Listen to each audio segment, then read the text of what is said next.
Alright, now, you're asking yourself, well, what about two different materials? You know, obviously the shirt was kind of easy because it was one procedural material that wrapped around the entire shirt, and yeah, that's kind of simple, right? But, you know, this one would be a little bit harder to kind of do that. So I want to kind of show you how that works. First off, I'm going to start out from scratch here. Fill object with the entire gray by taking it and clearing off whatever mask I might have. Okay.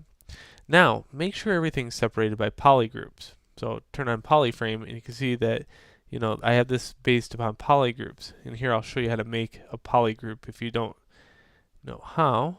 Let's say I want just the pants in my polygroup. So that would mean me going in here with the Control Shift and selecting just this area, the pants. And if I had too many polygons in there, like this, I would Control Shift, let go of Shift, and I can get rid of those. So now I want these as a polygroup. So I can do the polygroup, group visible. There we go. Okay, now assign the entire object the UVs that are based upon tiling. So 2048 UV tile.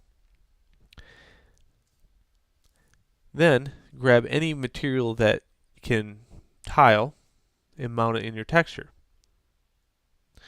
Make sure you have enough resolution. So here I have 7 levels of division.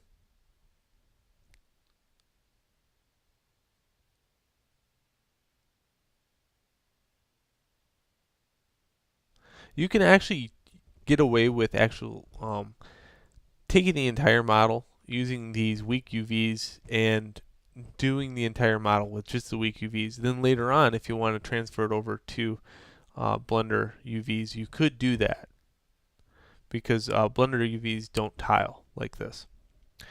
Alright, so just the same way. Obviously I would use a different material, probably like blue jean, which would be a little harder because it's not procedural, or something, you know, maybe a canvas for the pants, but I'm just using this for an example.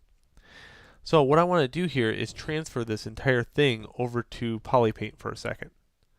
So right here, colors, we'll transfer it over to Polypaint. Then what I could do is now lower it because I want to save on machine speed. Go into Polyframe and make sure that the pants are only showing. Okay, now I like to do this part at the highest level, so what I will probably do is go to the highest level.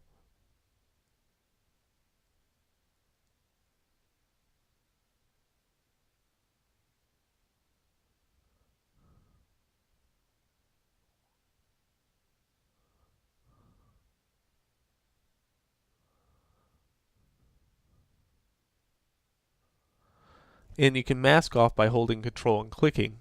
I'm a pretty stickler about doing it this way though.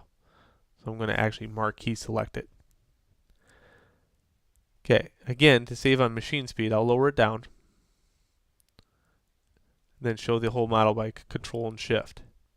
So now, what I could do here is take my polyframe off, and obviously he wouldn't have this kind of material at the top of it. So now I can go in here and assign, well, I could reverse it, or I can go in here and assign maybe a base coat.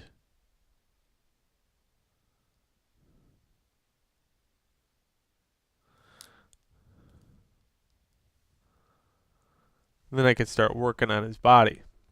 Now I could do the same thing. I could procedural texture a patch of skin and make sure it tiles and do that just as a base coat, because that way I can get the right flesh tones down. I could do it that way, or I could use, you know, a poly spray method for the top.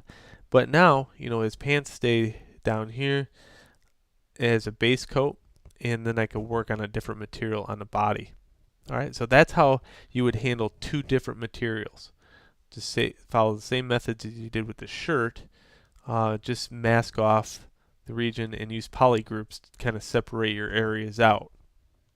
Hopefully the natural flow of topology will make a nice line between them. Alright, so on to the next videos.